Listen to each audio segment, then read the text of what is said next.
Price lord, hallelujah. ದೇವರ ನಾಮಕ್ಕೆ ಸ್ತೋತ್ರವಾಗಲಿ. ಪ್ರಾರ್ಥನೆ ಮಾಡಿಕೊಳ್ಳೋಣ. ಸರ್ವ ಸೃಷ್ಟಿಕರ್ತನಾದ ತಂದೆಯ ದೇವರೇ, ಮಗನ ದೇವರೇ, ಪರಿಶುದ್ಧಾತ್ಮನೇ, ನಿಮ್ಮ ನಾಮಕ್ಕೆ ಸ್ತೋತ್ರ ಸ್ವಾಮಿ. ಈ ದಿವಸವು ಈ ಸಮಯವೂ ಕೂಡ ನಿಮ್ಮಿಂದ ನೇಮಕವಾದಂಥ ದಿವಸ ಸಮಯವಾಗಿರೋದಕ್ಕಾಗಿ ನಿಮಗೆ ಸ್ತೋತ್ರ. ಈ ದಿವಸದ ಸಂದೇಶದ ಭಾಗವನ್ನು ಕೂಡ ಹೇರಳವಾಗಿ ಆಶೀರ್ವದಿಸಿರಿ. ನಿಮ್ಮ ಪವಿತ್ರ ಆತ್ಮರ ಮೂಲಕ ಸಹಾಯ ಮಾಡುವುದಕ್ಕಾಗಿ ಸ್ತೋತ್ರ. ನಿಮ್ಮ ಪ್ರೀತಿ ಸಹಾಯ ಇಲ್ಲದೆ ಯಾರು ಏನು ಮಾಡಲು ಸಾಧ್ಯವಿಲ್ಲ. ನಿಮ್ಮೆಲ್ಲ ಉಪಕಾರ ಪ್ರೀತಿಗಾಗಿ ಸ್ತೋತ್ರ, ಕೃತಜ್ಞತಾ ವಂದನೆಗಳು. ಯೇಸುವಿನ ನಾಮದಲ್ಲಿ ಪ್ರಾರ್ಥಿಸಿದ್ದೇನೆ ನಮ್ಮ ತಂದೆಯೇ, ಆಮೇನ್. ಇದನ್ನು ಕೇಳುತ್ತಿರುವ ನನ್ನ ಸಹೋದರ ಸಹೋದರಿಯರು, ನಿಮಗೂ ನನ್ನ ಹೃದಯಪೂರ್ವಕವಾದಂತಹ ನಮಸ್ಕಾರಗಳು. ದೇವರು ಈ ದಿವಸವೂ ಕೂಡ ನಿಮ್ಮನ್ನು, ನಿಮ್ಮ ಮಕ್ಕಳನ್ನು ಎಲ್ಲ ರೀತಿಯಲ್ಲಿ ಹೇರಳವಾಗಿ ಆಶೀರ್ವದಿಸಲೆಂದು ಪ್ರತಿ ದಿವಸ ಬೆಳಗಿನ ಜಾವದ ಪ್ರಾರ್ಥನೆಯಲ್ಲಿ ಪ್ರಾರ್ಥಿಸುವನಾಗಿದ್ದೇನೆ. ದೇವರ ನಾಮಕ್ಕೆ ಸ್ತೋತ್ರ. ವಾರದ ಕೊನೆಯ ದಿವಸ, ಸಬ್ಬತ್ತು ದಿವಸ, ಶನಿವಾರ ದಿವಸ ಪಾಪಗಳಿಗಾಗಿ ನಾವು ಪಶ್ಚಾತ್ತಾಪಪಟ್ಟು ದೇವರಲ್ಲಿ ಕ್ಷಮೆ ಯಾಚಿಸುವ ದಿವಸವಾಗಿದೆ. ದೇವರ ನಾಮಕ್ಕೆ ಸ್ತೋತ್ರವಾಗಲಿ. ಇವತ್ತಿನ ಸಂದೇಶದ ಭಾಗವು ಕೀರ್ತನೆಗಳು 30ನೇ ಅಧ್ಯಾಯ 1ರಿಂದ. ಕೀರ್ತನೆಗಳು 30ನೇ ಅಧ್ಯಾಯ 1ನೇ ವಚನದಿಂದ. ಇದರ ಸ್ವಲ್ಪ ವಿಷಯ ನಿನ್ನೆ ಕೂಡ ನಾವು ತಿಳಿದುಕೊಂಡಿದ್ದೇವೆ. ವಿಶೇಷವಾದ ಅಪಾಯದಿಂದ ತಪ್ಪಿಸಲ್ಪಟ್ಟವರು ಯೆಹೋವನನ್ನು ಕೊಂಡಾಡುವುದು. ದೇವರ ನಾಮಕ್ಕೆ ಸ್ತೋತ್ರವಾಗಲಿ. ವಿಶೇಷವಾದ ನಾನಾ ರೀತಿಯ ದುಷ್ಟರ ಕೈಯಿಂದ, ಅಪಘಾತಗಳಿಂದಲೋ, ನಾನಾ ರೀತಿಯ ಮರಣದಿಂದಲೋ, ಅಥವಾ ಏನೇ ಅದು ಬಹಳ ವಿಪರೀತವಾದ ವಿಶೇಷವಾದ ಸಣ್ಣದಾಗಲಿ ದೊಡ್ಡದಾಗಲಿ ಯಾವುದರಿಂದಲೂ ಕೂಡ ಅದು ದೇವರು ತಪ್ಪಿಸಿದ ನಮಗೆ ಗೊತ್ತಾದಾಗ ನಾವು ದೇವರನ್ನು ಏನಾಡಬೇಕು? ಕೊಂಡಾಡಬೇಕು, ದೇವರಿಗೆ ಸ್ತೋತ್ರ ಸಲ್ಲಿಸಬೇಕು, ಸಂತೋಷಗೊಳಿಸಬೇಕು. ಇತರರಿಗೆ ನಾವು ದೇವರ ಪರವಾಗಿ ಸಾಕ್ಷಿ ನುಡಿಯಬೇಕು ಅಂತ ಇದರ ಅರ್ಥ. ಸುಮ್ಮನೆ ಇರಬಾರದು. 1ನೇ ವಚನ, 30ನೇ ಅಧ್ಯಾಯ 1ನೇ ವಚನ. ಯೆಹೋವನೇ, ನನ್ನ ಶತ್ರುಗಳು ಸಂತೋಷಿಸುವುದಕ್ಕೆ ಅವಕಾಶ ಕೊಡದೆ ನನ್ನನ್ನು ಉದ್ಧರಿಸಿದ್ದರಿಂದ ನಿನ್ನನ್ನು ಕೊಂಡಾಡುವೆನು. ದೇವರ ನಾಮಕ್ಕೆ ಸ್ತೋತ್ರ. ಇಂದಿನ ಜೀವಿತ ಕೂಡ, ನನ್ನ ಜೀವಿತ ಕೂಡ ಉದಾಹರಣೆಗೆ ಅನೇಕರ ಜೀವಿತ ಏನಾಗಿತ್ತು? ದೇವರು ದರ್ಶನ ಕೊಡದ ಸಮಯದಲ್ಲಿ ದೇವರನ್ನು ದೃಷ್ಟಿ ನಮ್ಮ ಮೇಲೆ ಇತ್ತು. ಆದರೂ ಆ ಕಾಲದವರೆಗೆ ಅನೇಕ ಶತ್ರುಗಳು ಮುತ್ತುಕೊಂಡಿದ್ದವು. ಕೇಡು ಗಂಡಾಂತರಗಳು ಬಹಳ ಇದ್ದವು. ನಮ್ಮ ತಪ್ಪು ನಡತೆಗಳು ಬಹಳ ಇದ್ದವು. ದೇವರ 10 ದಶಾಜ್ಞೆಗಳಿಗೂ ಹಾಗೂ ದೇವರ ವಾಕ್ಯಗಳಿಗೂ ಕೂಡ ಇದನ್ನು ನೋಡಿ, ಅದರಲ್ಲಿ ನಾವು ಏನೇನೋ ಆಗಬೇಕಾಗಿತ್ತು, ಕಷ್ಟ ಸಂಕಟ ದುಃಖಗಳನ್ನು ಅನುಭವಿಸಿದ್ದೇವೆ. ಆಮೇಲೆ ದೇವರು ನಮಗೆ ದರ್ಶನ ಕೊಟ್ಟು ಅವರಿಂದ ಬಿಡುಗಡೆ ಮಾಡಿದರು. ಲೋಕದ ವಿಷಯಗಳಿಂದ, ಸೈತಾನನ ಕಾರ್ಯದಿಂದಲೂ ಕೂಡ ಬಿಡುಗಡೆ ಮಾಡಿದರು. ಅದಕ್ಕೆ ದಾವೀದರಸರು ಏನು ಹೇಳಿದರು? ನನ್ನನ್ನು ಉದ್ಧರಿಸಿದ್ದರಿಂದ ನಿನ್ನನ್ನು ಕೊಂಡಾಡುವೆನು. ಆಗ ದಾವೀದರಸರು ದಿವಸಕ್ಕೆ 5 ಬಾರಿ ದೇವರಿಗೆ ಸ್ತೋತ್ರವನ್ನು ಸಲ್ಲಿಸಿದ್ದಾರೆ. ಹಾಗೆ ಇವತ್ತು ನಾವು ಕೂಡ ನಮ್ಮ ಜೀವಿತದಲ್ಲಿ ಕೂಡ ದೇವರು ಅನೇಕ ಕಾರ್ಯಗಳನ್ನು ಮಾಡಿದ ಮೇಲೆ, ನಮಗೆ ಗೊತ್ತಾದ ಮೇಲೆ ನಾವು ಕೂಡ ದೇವರಿಗೆ ಸ್ತೋತ್ರವನ್ನು ಸಲ್ಲಿಸ್ತಾ ಇರಬೇಕು. ಅದು ಹೋಗುವಾಗ, ಬಂದಾಗ, ಮಲಗುವಾಗ, ಏಳುವಾಗ, ಪ್ರಯಾಣದಲ್ಲಿರುವಾಗ, ಕೂತಿರುವಾಗಲೂ, ಕೆಲಸದ ಮಾಡ್ತಾ ಇರುವಾಗಲೂ, ದೇವರೇ ನನ್ನನ್ನು ನೀನು ಈ ರೀತಿ ಆಶೀರ್ವದಿಸ್ತಾ ಇರೋದಕ್ಕಾಗಿ ನಿನಗೆ ಸ್ತೋತ್ರಪ್ಪ. ಊಟ ಮಾಡುವಾಗಲೂ, ಏಳುವಾಗಲೂ, ಪ್ರತಿಯೊಂದರಲ್ಲಿ ನಾವು ದೇವರಿಗೆ ಸ್ತೋತ್ರವನ್ನು, ನಮ್ಮ ಕೆಲಸದ ಸಮಯದಲ್ಲಿ ಕೂಡ ನಾವು ಕೆಲಸವನ್ನು ಮಾಡಲೇಬೇಕು, ದೇವರನ್ನು ಕೊಂಡಾಡಬೇಕು ಅಂತ. ಇದು ನಮ್ಮ ಜೀವಿತಕ್ಕೆ. 2ನೇ ವಚನ. ಯೆಹೋವನೇ, ನನ್ನ ದೇವರೇ, ನಿನಗೆ ಮೊರೆ ಇಡಲು ನನ್ನನ್ನು ಸ್ವಸ್ಥ ಮಾಡಿದಿ. ನೋಡಿ, ನಾನು ನಿನಗೆ ಮೊರೆ ಇಟ್ಟೆ, ನನಗೆ ದರ್ಶನ ಕೊಟ್ಟೆ, ನೀನು ಯಾರೆಂಬುದು ನನಗೆ ಗೊತ್ತಿಲ್ಲ. ಗೊತ್ತಾದ ಮೇಲೆ ನಾನು ನಿನಗೆ ಮೊರೆ ಇಟ್ಟೆ, ಪ್ರಾರ್ಥಿಸಿದೆ. ಆಗ ಅದರಿಂದ ನನ್ನನ್ನು ಏನು ಮಾಡಿದ್ಯಾ? ಎಲ್ಲ ರೀತಿಯಲ್ಲೂ ನನಗೆ ರಕ್ಷಣೆ ಕೊಟ್ಟಿದ್ಯಾ, ನೀನು ನನ್ನನ್ನು ಸ್ವಸ್ಥ ಮಾಡಿದ್ದೀಯಾ ಅಂತ. ಹಾಗೆ ಇದು ನಮ್ಮ ಜೀವಿತದಲ್ಲಿ ಕೂಡ ಮೊದಲು ಏನೆಂಬುದೇ ಗೊತ್ತಿಲ್ಲ. ದೇವರು ದರ್ಶನ ಕೊಟ್ಟಿದ್ದಾರೆ ಅಥವಾ ಈಗ ಕೊಡುತ್ತಲೇ ಇದ್ದಾರೆ. ನಿಜವಾದ ದೇವರು ಯಾರಪ್ಪ? ಲೋಕದ ಸುಳ್ಳು ದೇವರುಗಳು ಯಾರು? ಸುಳ್ಳು ಮಾನವರು ಯಾರು? ನಿಜವಾದ ದೇವರು ಏನು? ಅವರನ್ನು ಹೇಗೆ ತಿಳ್ಕೊಳ್ಬೇಕು ಅಂತ ಪಡಿಸ್ತಲೇ ಇದ್ದಾರೆ.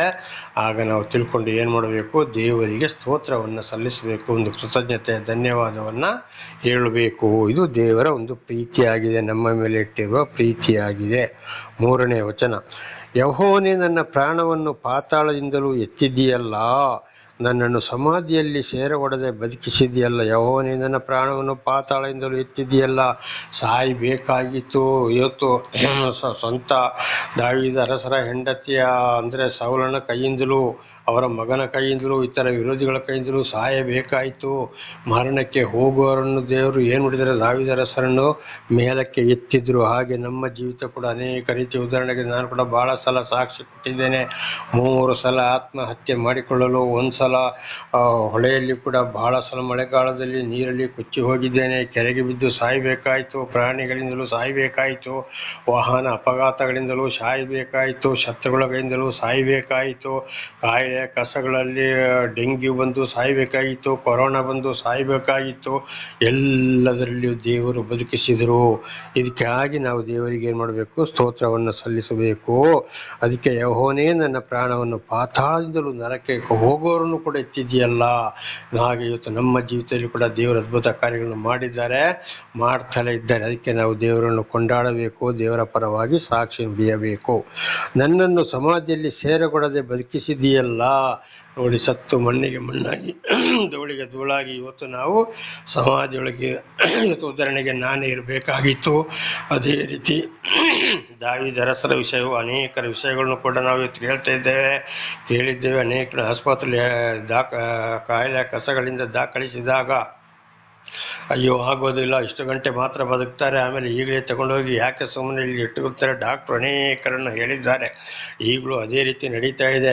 ಆದರೆ ದೇವರು ಕೆಲವರನ್ನು ಏನೂ ಇಲ್ಲ ಇನ್ನು ಮುಗಿಯಿತು ಎಂಬ ಪಕ್ಷದಲ್ಲಿ ಸಮಯದಲ್ಲಿ ದೇವರು ಅಂಥವ್ರನ್ನ ಮೇಲಕ್ಕೆತ್ತಿ ಆರೋಗ್ಯವಂತರನ್ನಾಗಿ ಮದುವೆ ಆಗುವ ಹಾಗೆ ಮಾಡಿ ಅವರಿಗೆ ಮಕ್ಕಳನ್ನು ಕೊಟ್ಟು ಸಾಕ್ಷಿಯನ್ನಾಗಿಯೂ ಬೋಧಕನನ್ನಾಗಿಯೂ ಮಾರ್ಪಡಿಸಿದ್ದಾರೆ.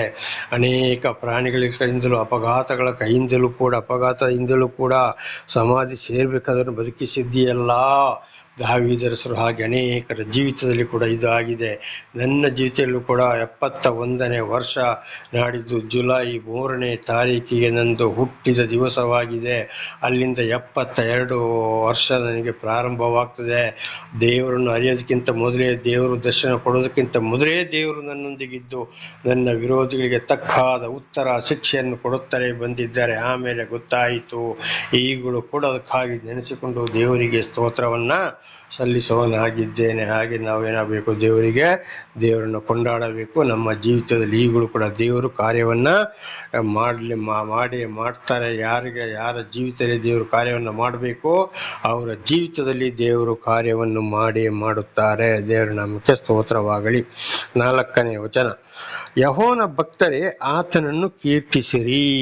ನೋಡಿ, ಎಲ್ಲರಲ್ಲ, ದೇವರನ್ನು ಕೊಂಡಾಡುವುದು, ಕೀರ್ತಿಸುವುದು, ದೇವರ ಪರವಾಗಿ ಸಾಕ್ಷಿ ನುಡಿಯುವಂಥದ್ದು ಯಾರು? ಯೆಹೋವನ ಭಕ್ತರು. ಅಂದರೆ ಯೆಹೋವ ಅಂದರೆ ನಾನೇ ಪರಮಾತ್ಮ, ನಾನೇ ಭಗವಂತ, ನಾನೇ ಸರ್ವೇಶ್ವರ, ನಾನೇ ಈಶ್ವರ, ನಾನೇ ಶ್ರೀನಿವಾಸ, ನಾನೇ ಶ್ರೀಕೃಷ್ಣ ಪರಮಾತ್ಮ, ನಾನೇ ಶ್ರೀಮನ್ನಾರಾಯಣ, ನಾನೇ ಅಲ್ಲಾಹ್ ಅಕ್ಬರ್ ಎಂಬುದಾಗಿ ನಾವು ಇದನ್ನು ಬಹಳ ಸಲ ತಿಳಿದುಕೊಂಡಿದ್ದೇವೆ. ಅದಕ್ಕೆ ಬೈಬಲಲ್ಲಿ ಹೇಳ್ತಾ ಇರೋದು ಯೆಹೋವ ಎಂಬುದಾಗಿ, ಸತ್ಯವೇದ ಬೈಬಲಲ್ಲಿ. ಆದರೆ ನಾನೇ ಪರಮಾತ್ಮ, ನಾನೇ ಭಗವಂತ ಅಂತ ಅದರ ಅರ್ಥ. ಅದು ಕೂಡ ಬೈಬಲಲ್ಲಿ ಬರೆಯಲ್ಪಟ್ಟಿದೆ. ಹಾಗೆ ಆ ಪರಮಾತ್ಮನ ಭಕ್ತರೇ ಆತನನ್ನು ಕೀರ್ತಿಸಿರಿ. ದೇವರೊಂದು ಆಶೀರ್ವಾದ, ಆತ್ಮ ಯಾರ ಮೇಲೆ ಇದೆಯೋ, ದೇವರಿಗೆ ಯಾರ ಮೇಲೆ ಪ್ರೀತಿ ಇದೆಯೋ ಅವರು ಪ್ರತಿಯೊಂದಕ್ಕೆ ಸಾಕ್ಷಿ ನುಡಿಯುತ್ತಾರೆ. ಕೀರ್ತಿಸುವುದು, ಕೊಂಡಾಡುವಂಥದ್ದು ಇದು ಇವತ್ತು ಬಹಳ. ಈ ದೇವರು ನನಗೆ ದರ್ಶನ ಕೊಟ್ಟು 40ನೇ ವರ್ಷದಿಂದ ಈ ಕಡೆಗೆ ಬರ್ತಾ ನೋಡುವಾಗ ಎಷ್ಟೋ ಕಡೆ ಹೋಗಿ ದೇವರ ವಿಷಯವನ್ನು ಸಾರಿದ್ದು, ಸಾಕ್ಷಿ ಕೊಟ್ಟಿದ್ದು, ಬೋಧನೆ ಮಾಡಿದ್ದು, ಮನೆಗಳಿಗೆ ಹೋಗಿದ್ದು, ಎಚ್ಚರಗೊಳಿಸಿದ್ದು ಎಷ್ಟೋ. ಆದರೆ ಬರೀ ಕೇವಲ ಒಂದು 7-8 ಜನ ಮಾತ್ರ ಕಾಣ್ತಾ ಇದ್ದಾರೆ. ಅದು ಒಂದು ಸ್ವಲ್ಪ ಜನ, ಬಾಕಿ ಎಲ್ಲ ಸ್ವಲ್ಪ ದೇವರನ್ನು ಕೀರ್ತಿಸುವಂಥವ್ರು. ಬಾಕಿ ಎಲ್ಲ ಈ ಕಡೆ ಲೋಕ ಬೇಕು, ಈ ಕಡೆ ದೆವ್ವನು ಬೇಕು. ಅದು ನಿಮಗೆ ಹೇಳಬೇಕಂತ ಅವಶ್ಯಕತೆ ಇಲ್ಲ, ಬಹಳ ಸಲ ನಾವು ತಿಳಿದುಕೊಂಡಿದ್ದೇವೆ. ಹಾಗೆ ನಿಜವಾದ ಇವತ್ತು ಎಲ್ಲರೂ ದೇವರನ್ನು ಆರಾಧಿಸ್ತಾರೆ. ಅವರ ಕಷ್ಟ, ಸಂಕಟ, ದುಃಖಗಳಿಗೆ, ಅವರ ಲಾಭಕ್ಕಾಗಿ ಮಾತ್ರ. ಅವರ ಮಕ್ಕಳು ಪಾಸಾಗಬೇಕು, ಅವರಿಗೆ ಉದ್ಯೋಗ ಸಿಕ್ಕಬೇಕು, ಅವರ ಮಕ್ಕಳಿಗೆ ಮದುವೆ ಆಗಬೇಕು, ಒಳ್ಳೆ ಅಳಿಯಂದಿರು ಸಿಕ್ಕಬೇಕು, ಒಳ್ಳೆ ಸೊಸೆ ಸಿಕ್ಕಬೇಕು, ಅವ್ರದ್ದು ಮಾತ್ರ ಒಳ್ಳೇದಾಗಬೇಕು ಹೊರತು ಅದಕ್ಕಾಗಿ ಮಾತ್ರ ಅನೇಕರು ಇವತ್ತು ದೇವರನ್ನು ಸ್ತುತಿಸ್ತಾರೆ, ಕೊಂಡಾಡ್ತಾರೆ ಹೊರತು ನಿಜವಾಗ್ಲೂ ದೇವರ ಚಿತ್ತದಂತೆಯೇ ನಾವು ನಡೆಯುತ್ತೇವೆ ಏನೇ ಆದರೂ ಅಂತೇಳಿ ದೇವರನ್ನು ಸ್ತುತಿಸುವವರು ಕೊಂಡಾಡುವವರು ಬಹಳ ವಿರಳವಾಗಿದ್ದಾರೆ. ಆದರೆ ಏನೇ ಆಗಲಿ ದೇವರು ನಮ್ಮ ಜೀವಿತದಲ್ಲಿ ಅದ್ಭುತ ಕಾರ್ಯಗಳನ್ನು ಮಾಡಿದ ಮೇಲೆ ಮಾಡ್ತಾ ಇರುವಾಗ ನಾವು ದೇವರನ್ನ ಸ್ತುತಿಸಬೇಕು, ಕೊಂಡಾಡಬೇಕು. ದಾವೀದ ಅರಸರು 5 ಸಲ ದಿವಸಕ್ಕೆ ಕೊಂಡಾಡ್ತಾ ಇದ್ರು. ಹಾಗೆ ನಾವು ಈಗ ಏನು ಮಾಡಬೇಕು? ಆಗ ಕೆಲಸ ಮಾಡೋದು ಬೇಡವಾ? ದೇವರನ್ನು ಸ್ತುತಿಸಿಕೊಂಡು ಕೊಂಡಾಡಿಕೊಂಡೇ ಇರಬೇಕಾ ಅಂತಂದು ಯೋಚನೆ ಕೂಡ ಬರ್ಬೋದು. ಹಾಗೆಲ್ಲ ಪ್ರಿಯರೇ, ದೇವರು ಅವರವರಿಗೆ ಕೊಟ್ಟಂಥ ಕೆಲಸವನ್ನು ಮಾಡಿಕೊಂಡು ಮನಸ್ಸಿನ ಒಳಗೆ ದೇವರನ್ನು ಸ್ತುತಿಸ್ತಾ ಇರಬೇಕು, ಕೊಂಡಾಡ್ತಾ ಇರಬೇಕು. ಬೆಳಿಗ್ಗೆ ಸಾಯಂಕಾಲ ಮನೆಯಲ್ಲಿ ಪ್ರಾರ್ಥನೆ, ಸಾಯಂಕಾಲ ಕುಟುಂಬ ಪ್ರಾರ್ಥನೆ, ಬೆಳಿಗ್ಗೆ ವೈಯಕ್ತಿಕವಾದ ಪ್ರಾರ್ಥನೆ. ಹಾಗೆ ಶನಿವಾರ ಭಾನುವಾರ ಸಭೆ ಸೇರುವಂಥದ್ದು ಅಂದರೆ ಶನಿವಾರ ದಿವಸ ಕಡ್ಡಾಯವಾಗಿ ಸಭೆಗೆ ಹೋಗಲೇಬೇಕು. ಒಂದು ವೇಳೆ ಇವತ್ತು ಅನೇಕರು ಸುಳ್ಳು ಬೋಧನೆ ಮಾಡಿಕೊಂಡು ಏನು ಮಾಡ್ತಾ ಇದ್ದಾರೆ? ಭಾನುವಾರ ಸಬ್ಬತ್ ದಿವಸ ಭಾನುವಾರ ಸಭೆ ಸೇರಬೇಕು ಅಂತ ಹೇಳ್ತಾರೆ. ಆದರೆ ನಿಜವಾಗ್ಲೂ ಬೈಬಲಲ್ಲಿ ಆ ವಿಷಯವೇ ಇಲ್ಲ. ಸಬ್ಬತ್ ದಿವಸ ಭಾನುವಾರ ಅಂತೇಳಿ ಒಂದು ಶಬ್ದ ಎಲ್ಲಿಯೂ ಬರೆಯಲ್ಪಟ್ಟಿಲ್ಲ. ಬರೀ ಶನಿವಾರ ದಿವಸ ಸಬ್ಬತ್ ದಿವಸ ನಮಗೆ ಸೂಚಿಸಲಾಗಿದೆ ಅವತ್ತು. ಆದರೆ ಸಭೆಗೆ ಹೋಗುವಂಥದ್ದು ಇಲ್ಲದೆ ಹೋದರೆ ಇವತ್ತು ಭಾರತ ದೇಶ ಇಲ್ಲಿ ನಮ್ಮ ವಿಷಯಗಳೇ ಕಾನೂನುಗಳೇ ಬೇರೆ ಇವೆ. ಮನೆಯಲ್ಲಿ ಇದನ್ನು ಬಹಳ ಸಲ ಹಿಂದೆ ಕೂಡ ತಿಳಿಸಿದ್ದೇನೆ. ಗಂಡ ಹೆಂಡತಿ ಮಕ್ಕಳು ಶನಿವಾರ ಅಂದರೆ 3 ಗಂಟೆಯಿಂದ 5 ಗಂಟೆ ಒಳಗಡೆ ಅದು ದೇವರು ಪರಲೋಕ ತೆರೆದಿರುತ್ತದೆ ಎಂಬುದಾಗಿ ನಾವು ಕೂಡ ಮಹಾಭಾರತದಲ್ಲಿ ಕೂಡ ನಾವು ಇದನ್ನು ತಿಳಿದುಕೊಂಡಿದ್ದೇವೆ. ಶ್ರೀಕೃಷ್ಣ ಪರಮಾತ್ಮನ ಸಂದೇಶದಲ್ಲಿ ಇದು ಬೈಬಲಲ್ಲಿ ಕೂಡ ಬಹಳ ಅರ್ಥವಿದೆ. ನಮ್ಮ ಪಾಪಗಳಿಗಾಗಿ ಪಶ್ಚಾತ್ತಾಪ ಪಡುವಂಥದ್ದು, ಮಕ್ಕಳಿಗೆ ಕೂಡ ಕಳಿಸಿಕೊಡುವಂಥದ್ದು ಬಹಳ ವಿಶೇಷ. ಶನಿವಾರ ದಿವಸ ಅದುವೇ ಸಬ್ಬತ್, ಭಾನುವಾರ ದೇವರು ಮೃತ್ಯುಂಜಯನಾದಂಥ ದಿವಸ. ಅವತ್ತು ಸಭೆಗೆ ಹೋಗೋದು ಬಹಳ ಒಳ್ಳೆಯದು. ಒಂದು ವೇಳೆ ಹೋಗೋಕ್ಕೆ ಆಗದಿದ್ದರೂ ಮನೆಯಲ್ಲಿ ಆದರೂ ನಾವು ದೇವರನ್ನು ಕೊಂಡಾಡಬೇಕು. ವಾರದ ಮೊದಲನೆಯ ದಿವಸ ದೇವರ ನಾಮಕ್ಕೆ ಸ್ತೋತ್ರವಾಗಲಿ. ಅದಕ್ಕೆ ಯೆಹೋವನ ಭಕ್ತರೇ ಆತನನ್ನು ಕೀರ್ತಿಸಿರಿ. ರೈತರಾಗಲಿ ಅಧಿಕಾರಿಗಳಾಗಲಿ ಯಾವುದೇ ಕೆಲಸವಾಗಲಿ ದೇವರ ದರ್ಶನವಾದವರು ಖಂಡಿತವಾಗಿ ದೇವರಿಂದ ನಾನಾ ಥರದ ಉಪಕಾರಗಳನ್ನು ಪಡೆದುಕೊಳ್ಳುತ್ತಿರುವವರು ಕೊಂಡವರು ಅಲ್ಲಿ ಅವರ ಕೆಲಸವನ್ನು ಮಾಡುತ್ತಾ ದೇವರಿಗೆ ಸ್ತೋತ್ರವನ್ನು ಸಲ್ಲಿಸಬೇಕು.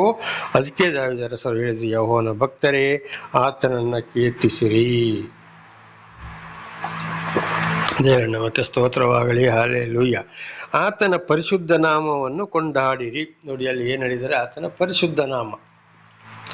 ದೇವರ ನಾಮವೇ ಪರಿಶುದ್ಧ ನಾಮ ಹೊರತು ಇನ್ನು ಯಾವ ದೇವರುಗಳು ಯಾವ ಮನುಷ್ಯರ ನಾಮವು ಕೂಡ ಪರಿಶುದ್ಧರಾಗಲು ಸಾಧ್ಯವಿಲ್ಲ. ಸರ್ವ ಸೃಷ್ಟಿಕರ್ತನಾದ ದೇವರು ಅಗ್ನಿಸ್ತಂಭ, ಮೇಘಸ್ತಂಭ, ವಾಹನ, ಅಗ್ನಿ ಅಂದರೆ ಏನು? ಬೆಂಕಿಯ ರೂಪ. ಇದನ್ನು ಹಿಂದೆ ಕೂಡ ನಾವು ತಿಳಿದುಕೊಂಡಿದ್ದೇವೆ, ನಿನ್ನೆ ಕೂಡ ತಿಳಿದುಕೊಂಡಿದ್ದೇವೆ. ಸಿಡಿಲು ದೇವರ ಮಾತಿನ ಸ್ಪೀಡು ವೇಗವಾಗಿದೆ. ಗುಡುಗು ದೇವರ ಗರ್ಜನೆಯಾಗಿದೆ. ಅದುವೇ ಅಗ್ನಿಸ್ತಂಭ. ಮೇಘಸ್ತಂಭ ಅಂದರೆ ಮೋಡದ ರೂಪದಲ್ಲಿ ನಮಗೆ ಶಾಂತಿ, ಸಮಾಧಾನ, ನೆರಳು ಕೊಡುವಂಥದ್ದು. ಮತ್ತು ವಾಣಿ ಶಬ್ದ ಅದನ್ನು ಕೂಡ ನಾವು ತಿಳಿದುಕೊಂಡಿದ್ದೇವೆ. ಆಮೇಲೆ ಮನುಷ್ಯನ ಅವತಾರವೆತ್ತಿ ಭೂಲೋಕಕ್ಕೆ ಬಂದವರು ಮನುಷ್ಯರೊಂದಿಗೆ ಜೀವಿಸಿದ್ರು, ಊಟ ಮಾಡಿದ್ರು, ಉಪವಾಸ ಸತ್ರು, ಸಮಾಧಿ ಮಾಡಿಸಿಕೊಂಡ್ರು, 3ನೇ ದಿವಸ ಪುನರುತ್ಥಾನಗೊಂಡ್ರು, ಆಮೇಲೆ ಪರಲೋಕಕ್ಕೆ ಏರಿ ಹೋದರು. ಈಗಲ್ಲಿ ಅವರಿಗೆ ರೂಪವಿಲ್ಲ, ಬರೀ ವಾಣಿ ಶಬ್ದ ಮಾತ್ರ ಕಾಣ್ತಾ ಇದೆ. ಆಮೇಲೆ ಪ್ರತಿಯೊಂದು ಸೃಷ್ಟಿಯ ನಿಯಮದಲ್ಲೂ ಕೂಡ ಗಾಳಿಯನ್ನು ಕೊಡ್ತಾ ಇರೋರು ದೇವರು ಆರಿಸಿಕೊಂಡವರ ಜೀವಿತದಲ್ಲಿ ಅದ್ಭುತ ಕಾರ್ಯಗಳನ್ನ ಮಾಡ್ತಾ ಇರೋರು ದೇವರು. ಈಗ ದೇವರಿಗೆ ರೂಪವಿಲ್ಲ. ಒಂದೊಂದು ಯುಗದಲ್ಲಿ ಬಂದರೂ ಹೋದರು. ದೇವರ ನಾಮಕ್ಕೆ ಸ್ತೋತ್ರ. ಈಗ ಅವರ ನಾಮಕ್ಕೆ ಮಾತ್ರ ನಾವು ತಲೆ ತಗ್ಗಿಸಿ ನಾವು ದೇವರನ್ನು ಕೊಂಡಾಡಬೇಕು.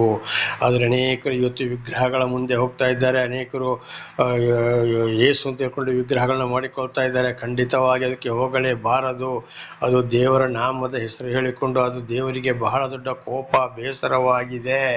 ಬಹಳ ಎಚ್ಚರವಾಗಿರಬೇಕು. ವಿಗ್ರಹಗಳಿಗೆ ಆತನ ಕೋಪವು ಅಗ್ನಿಯಾಗಿ ದಹಿಸಿ ಬಿಡುತ್ತದೆ ಎಂಬುದಾಗಿ ಗ್ರಂಥಗಳಲ್ಲಿ ಬಹಳ ಕಡೆ ಬರೆಯಲ್ಪಟ್ಟಿದೆ.